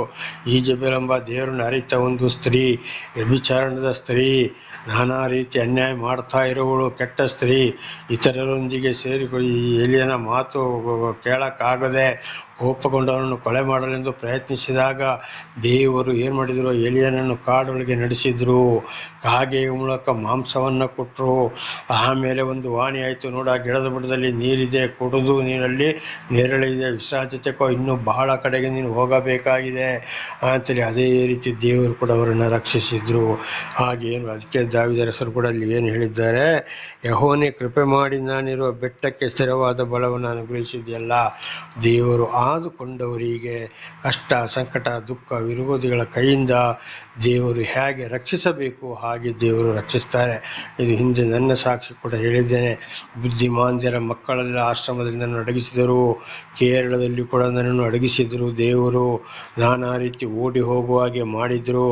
ಯಾರ್ಯಾರೋ ಮನೆಯೊಳಗಿರಿಸಿ ಅಲ್ಲಿ ಕೂಡ ದೇವರು ನನಗೆ ದರ್ಶನವನ್ನು ಕೊಟ್ಟರು. ಹಾಗಿದ್ದು ಎಲ್ಲಪ್ಪ ಏನಾಗಿದೆ, ಮಣ್ಣಿಗೆ ಮಣ್ಣಾಗಿ ಧೂಳಿಗೆ ಧೂಳಾಗಿ ಹೋಗೋನು ಯಾರ್ಯಾರ ಕೈಲಿಯೋ ಕೊಲೆ ಆಗಬೇಕಿತ್ತು, ಏನು ಆಗಬೇಕಿತ್ತು, ಹಾಗೆ ಅಪಘಾತದಲ್ಲಿಯೂ ಆತ್ಮಹತ್ಯೆ ಪ್ರಯತ್ನದಲ್ಲಿಯೂ ನೀರಿನಲ್ಲಿ ಕೂಡ ಕೊಚ್ಚಿ ಹೋಗಿ ನಾನಾ ಥರ ದೊಡ್ಡ ದೊಡ್ಡ ಕಾಯಿಲೆಗಳಲ್ಲಿ ಸತ್ತು ಮಣ್ಣಿಗೆ ಮಣ್ಣಾಗಿ ಧೂಳಿಗೆ ಧೂಳಾಗಿ ಹೋಗೋನು ಒಬ್ಬಂಟಿಗನಾದ ನನಗೆ ಯಾರು ಇಲ್ಲದಿದ್ದ ಪಕ್ಷದಲ್ಲಿ ಒಬ್ಬೊಬ್ಬರನ್ನು ಸಹಾಯಕ್ಕೆ ಕೊಟ್ಟು ಹಣ ಸಹಾಯ ಮಾಡಿ ಆಸ್ಪತ್ರೆ ಬಿಲ್ಲು ಕಟ್ಟಾಗಿ ಮಾಡಿ ಊಟ ಕೊಟ್ಟು ಬಟ್ಟೆ ಕೊಟ್ಟು ಇವತ್ತು ಕೂಡ ನನ್ನನ್ನು ನಡೆಸ್ತಾ ಇದ್ದಾರೆ, ಸಾಕ್ಷಿಯನ್ನಾಗಿ ಬೋಧಕನನ್ನಾಗಿಯೂ. ಇಂಥ ಪರಿಸ್ಥಿತಿಯಲ್ಲಿ ನಾವು ಕೂಡ ದೇವರು ನಮ್ಮ ಜೀವಿತದಲ್ಲಿ ಅದ್ಭುತ ಕಾರ್ಯಗಳನ್ನು ಮಾಡಿದಾಗ ದಾವೀದ ಅರಸರಾಗಿ ನಾವು ಕೂಡ ದೇವರನ್ನು ಕೊಂಡಾಡಬೇಕು. ಇನ್ನೊಂದು ವಿಗ್ರಹಾಧನೆ, ಮಾಟ, ಮಾಯ, ಮಂತ್ರ, ಜ್ಯೋತಿಷ, ಆ ದೇವರು ಈ ದೇವರು, ಆ ಪೂಜಾರಿಗಳು ಈ ಪೂಜಾರಿಗಳು, ಆ ಮಠಾಧೀಶರು ಈ ಸ್ವಾಮಿಗಳು ಆ ದೇವಮ್ಮನವರು ಖಂಡಿತವಾಗ್ಲೂ ಎಲ್ಲ ಮಹಾ ದೊಡ್ಡ ಪಾಪಿಗಳೇ. ದೇವರ ನಾಮಕ್ಕೆ ಸ್ತೋತ್ರವಾಗಲಿ. ಹಾಗೆ ನಾವು ದೇವರನ್ನು ಕೊಂಡಾಡಬೇಕು. ಆದರೂ ನೀನು ನಿನ್ನ ಮುಖವನ್ನು ಮರೆಮಾಡಿಕೊಂಡಾಗ ನಾನು ಕಳವಳಗೊಂಡು. ಆದರೂ ಒಂದೊಂದು ಸಲ ದೇವರ ಒಂದು ದೃಷ್ಟಿ, ದೇವರ ಒಂದು ಆಶೀರ್ವಾದ ದಾವೀದ ಅರಸರಿಂದ ದೂರ ಹೋಗಿತ್ತು. ಕಾರಣ ಏನು, ಇವರು ಅಲ್ಲಿ ಆಗ ತಪ್ಪು ಮಾಡ್ತಾ ಇದ್ರು. ಒಂದೊಂದು ಸಲ ಉದಾಹರಣೆಗೆ ದಾವೀದ ಅರಸರು ಕುರಿ ಕಾಯುವಂಥ ಒಂದು ಸಣ್ಣ ಹುಡುಗನನ್ನು ಕರೆದು ಅಂಥ ಗೋಳಿಯಾತ ರೌಡಿಯನ್ನು ಅವನ ರುಂಡವನ್ನೇ ಕತ್ತರಿಸಿ ಆ ರುಂಡವನ್ನು ಜೆರುಸಲೇಮಿಗೆ ತೆಗೆದುಕೊಂಡು ಹೋಗಾಗೆ ಮಾಡಿದ್ರು. ಹಾಗೆ ಅಲ್ಲಿಂದ ಏನಾಯಿತು, ಒಂದು ಮತ್ತೆ ಮಗನ ಕೈಯಿಂದಲೂ ರಕ್ಷಿಸಿದರು, ವಿರೋಧಿಗಳ ಕೈಯಿಂದಲೂ ರಕ್ಷಿಸಿದರು. ದಾವೀದ ಅರಸರನ್ನು ವಾಪಸ್ಸು ಬೆಟ್ಟದಿಂದ ಅರಣ್ಯದಿಂದ ಕಾಡೊಳಗಿಂದ ಬಂದು ಇಸ್ರಾಯೇಲರಿಗೆ ಅರಸರಾಗುವಂತೆ ಮಾಡಿದರು. ಆಗ ಒಂದು ದಿವಸ, ಇದನ್ನು ಬಹಳ ಸಲ ಹಿಂದೆ ಕೂಡ ಹೇಳಿದ್ದೇನೆ, ಮನೆಯ ಮಾಡಿ ಮೇಲೆ ಸ್ನಾನ ಇರುವಾಗ ಅರಸರು ಒಂದು ಬೆತ್ಸಬೆ ಅಂತ ಹೇಳುವಂಥ ಒಂದು ಸ್ತ್ರೀ ಸ್ನಾನ ಮಾಡ್ತಾ ಇದ್ದಾಗ ಅವಳ ಮೇಲೆ ಮರಳುಗೊಂಡು ಸೈನಿಕರನ್ನು ಕಳಿಸಿ ಅವರನ್ನು ಕರೆತರಿಸಿ ಹೆಂಡತಿಯನ್ನಾಗಿ ಮಾಡಿಕೊಂಡ. ಆ ಹೆಂಡತಿಯ ಗಂಡನನ್ನು ಕೂಡ ಕೊಲೆ ಮಾಡಿಸಿದ. ಹಾಗೆ ಅಲ್ಲಿ ಹುಟ್ಟಿದಂಥ ಮಗು ಅನಾರೋಗ್ಯದಿಂದ ಇದ್ದಾಗ, ಅಸ್ವಸ್ಥಗೊಂಡಾಗ 7 ದಿವಸ ಉಪವಾಸ ಪ್ರಾರ್ಥನೆ ಮಾಡಿದರು. ದೇವರು ಮಗು ಏನಾಯಿತು, ಸತ್ತೇ ಹೋಯಿತು. ದೇವರಿಂದ ಉತ್ತರ ಸಿಗಲಿಲ್ಲ. ನೋಡಿ, ಅದು ಏನಾಯಿತು, ದೇವರ ಮಾತಿಗೆ ವಿರುದ್ಧವಾಗಿ ನಡೆದಾಗ ದೇವರಿಂದ ಆದುಕೊಂಡವರಾಗಲಿ ಯಾರೇ ಆಗಲಿ ಶಿಕ್ಷೆಯನ್ನು ಅನುಭವಿಸುವುದು ಗ್ಯಾರಂಟಿ. ಅದಕ್ಕೆ 100ಕ್ಕೆ 100 ಹೇಳುವಂಥದ್ದು ಬಹಳ ಎಚ್ಚರವಾಗಿರಬೇಕು. ಸತ್ತ ಮೇಲೆ ದಾವೀದ ಅರಸರ ಶವ ಏನಾಯಿತು, ಮಣ್ಣೊಳಗಡೆ ಕೊಳೆತು ಹೋಯಿತು, ಪರಲೋಕವನ್ನು ಕಳೆದುಕೊಂಡರು. ಇದು ಇವತ್ತು ನಮ್ಮ ಜೀವಿತಕ್ಕೂ ಕೂಡ ದೇವರು ನಮ್ಮನ್ನು ಅನೇಕ ರೀತಿ ಕೇಡುಗಂಡಾಂತರ ಪಾಶಗಳಿಂದ ಹಿರಿಯರ ಮೂಲಕವೂ ನಮ್ಮ ಮೂಲಕವೂ ಬಂದು ಹೋದ ಅಪರಾಧಗಳನ್ನು ಕ್ಷಮಿಸಿ ದರ್ಶನ ಕೊಟ್ಟು ಅನೇಕ ಅದ್ಭುತ ಕಾರ್ಯಗಳನ್ನು ಮಾಡಿ ನಮ್ಮನ್ನು ನಡೆಸ್ತಾ ಬರುವಾಗ ಮತ್ತು ನಾವು ದೇವರ ವಾಕ್ಯಗಳಿಗೆ ಅಂದರೆ 10 ದಶಾಜ್ಞೆಗಳಿಗೂ ಮತ್ತು ಎಲ್ಲ ವಾಕ್ಯಗಳಿಗೂ ಅವಿಧೇಯರಾಗಿ ನಡೆದಾಗ, ದೇವರಿಗೆ ಬೇಸರಗೊಂಡಾಗ ದೇವರು ಅಂಥವ್ರನ್ನ ಕೈ ಬಿಡ್ತಾರೆ, ವಿರೋಧಿಗಳ ಕೈಗೆ ಒಪ್ಪಿಸಿಕೊಡ್ತಾರೆ, ಸೈತನ ಕೈಗೆ ಒಪ್ಪಿಸಿಕೊಡ್ತಾರೆ. ನಾನಾ ಥರದ ರೋಗ ರುಜಿನಗಳಿಗೆ ಒಳಗಾಗಬೇಕಾಗ್ತದೆ. ಅಂಥವ್ರ ಕಡೆಗೆ ಸತ್ತಾಗಲೂ ಕೂಡ ಮತ್ತೆ ಪರಲೋಕವನ್ನು ಭೂಲೋಕದಲ್ಲೇ ಕಳೆದುಕೊಳ್ಳುತ್ತಾರೆ. ಇದು 1 ಪೇತ್ರ 4ನೇ ಅಧ್ಯಾಯ 6ನೇ ವಚನದಲ್ಲಿಯೂ. ಆಮೇಲೆ ಇದನ್ನೇ ಓದುವಾಗ ಸ್ವತಃ ಅಲ್ಲಿ ಏನಾಗಿದೆ, ಪೇತ್ರನೇ ಹೇಳಿದ್ದಾರೆ, ಪ್ರತಿಯೊಬ್ಬರು ಜೀವಿತ ಕಾಲದಲ್ಲಿ ಅವರು ಎಲ್ಲಿಗೆ ಹೋಗ್ತಾ ಇದ್ದಾರೆ ಅಂತ ಗೊತ್ತಾಗ್ತದೆ ಎಂಬುದಾಗಿದೆ. ನಮಗೆ ಸ್ತೋತ್ರ. ಅದಕ್ಕೆ 10 ದಶಾಜ್ಞೆಗಳು, ಇದು ಪ್ರತಿ ಒಂದು ವಾಕ್ಯಗಳು ಕೂಡ ನಮ್ಮನ್ನು ಬಹಳ ಇದರಲ್ಲಿ ಎಚ್ಚರಿಸುತ್ತವೆ. ಹಾಗೆ ದೇವರು ನಮಗೆ ಸ್ತೋತ್ರವಾಗಲಿ. ಒಂದೊಂದು ಸಲ ಆ ರೀತಿ ಏನಾಗ್ತದೆ, ದೇವರು ನಮ್ಮನ್ನು ಕೈ ಬಿಟ್ಟು ಬಿಡ್ತಾನೆ. ಬಹಳ ಎಚ್ಚರಿಕೆ ಆಸ್ಪದ ಕೊಡಬಾರದು. 8ನೇ ವಚನ, ಯೆಹೋವನೇ ನಿನಗೆ ಮೊರೆಯಿಟ್ಟನು, ನನ್ನ ಒಡೆಯನಿಗೆ ಭಿನ್ನವಿಸಿದೆನು. ಯೆಹೋವನೇ ನಿನಗೆ ಮೊರೆಯಿಟ್ಟೆನು, ನನ್ನ ಒಡೆಯನಿಗೆ ಭಿನ್ನವಿಸಿದೆನು. ನೋಡಿ, ಅದು ದಾವೀದರಿಗೆ ಗೊತ್ತಾದಾಗ ಮತ್ತೆ ದೇವರಲ್ಲಿ ಮೊರೆ ಇಟ್ಟರು. ದೇವರೇ, ನಾನು ತಪ್ಪು ಮಾಡಿದೆಪ್ಪ, ನನ್ನ ನೀನು ಕ್ಷಮಿಸು ಅಂತ. ಕೀರ್ತನೆಗಳಲ್ಲಿ 51ನೇ ಕೀರ್ತನೆ ದೇವರು ದಾವೀದರಸರು ಪಶ್ಚಾತ್ತಾಪ ಪಟ್ಟಂತ ಕೀರ್ತನೆಯಾಗಿದೆ. ನಾನು ನಿನಗೆ ಮೊರೆಯಿಟ್ಟೆನು, ನನ್ನ ಒಡೆಯನಿಗೆ ಭಿನ್ನವಿಸಿದೆನು. ನಾನು ನಿನಗೆ ಪ್ರಾರ್ಥಿಸಿದೆ, ನನ್ನೊಂದಿಗೆ ಮಾತನಾಡಿದೆ, ನನ್ನ ಒಡೆಯ ನೀನೇ, ಬೇರೆ ಯಾರು ಇಲ್ಲ, ನನ್ನ ಪಾಪಗಳನ್ನು ಕ್ಷಮಿಸು ಅಂತ ನಾನು ನಿನ್ನಲ್ಲಿ ಬೇಡಿಕೊಂಡೇನು ಅಂತೇಳಿ. ಆದರೆ ಏನಾಯಿತು, ಮತ್ತು ದಾವೀದರಸರು ಮಾಡಿದ ತಪ್ಪಿಗಾಗಿ ದೇವರಿಂದ ಆಶೀರ್ವಾದ ಸಿಕ್ಕಲಿಲ್ಲ. ಪರಲೋಕವನ್ನು ಕಳೆದುಕೊಂಡ. ದೇವರ ಆಶೀರ್ವಾದವನ್ನು ದಾವೀದರಸರು ಕಳೆದುಕೊಂಡರು.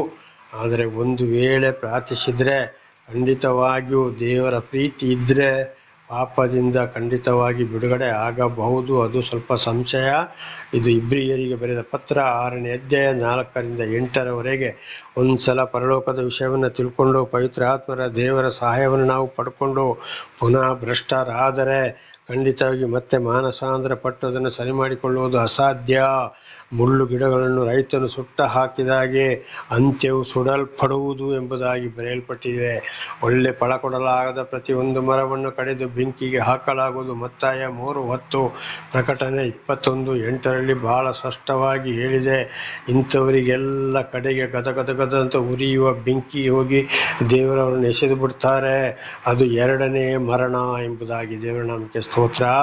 ಹಾಗೆ ಇಲ್ಲಿ ಏನು ಮಾಡ್ತಾರೆ, ಒಂದು ಸಲ ಬಹಳ ಎಚ್ಚರವಾಗಿರಬೇಕು. ನಾವು ಯಾವುದೇ ಕಾರಣಕ್ಕೂ ದೇವರಿಂದ ದೂರ ಹೋಗಬಾರದು. ತಪ್ಪು ಮಾಡಿ ಮತ್ತೆ ಎಷ್ಟೇ ಪ್ರಾರ್ಥಿಸಿದ್ರು, ಏನೇ ಮಾಡಿದರೂ ದೇವರು ಉತ್ತರವನ್ನು ಕೊಡುವುದಿಲ್ಲ. ಶಿಕ್ಷೆಯನ್ನು ಅನುಭವಿಸಲೇಬೇಕು. ಇದು ನಾಳೆಗೂ ಮುಂದುವರಿಯುತ್ತದೆ. ಪ್ರಾರ್ಥನೆ ಮಾಡಿಕೊಳ್ಳೋಣ. ಸರ್ವ ಸೃಷ್ಟಿಕರ್ತನ ತಂದೆಯ ದೇವರೇ, ಮಗನ ದೇವರೇ, ಪರಿಶುದ್ಧಾತ್ಮನೇ, ನಿಮ್ಮ ನಾಮಕ್ಕೆ ಸ್ತೋತ್ರ. ಇವತ್ತಿನ ಒಂದು ಸಂದೇಶವನ್ನು ನನ್ನ ಸಹೋದರಿಗೆ ನೀವು ತಿಳಿಸಲು ಆಶೀರ್ವಾದ ಮಾಡಿದ್ದೀರಿ.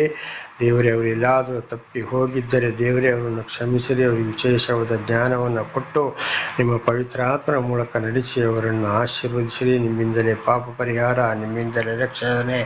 ಎಲ್ಲರೂ ನಿಮ್ಮ ಸೃಷ್ಟಿಗಳೇ ಆಗಿದ್ದಾರೆ ಸ್ವಾಮಿ.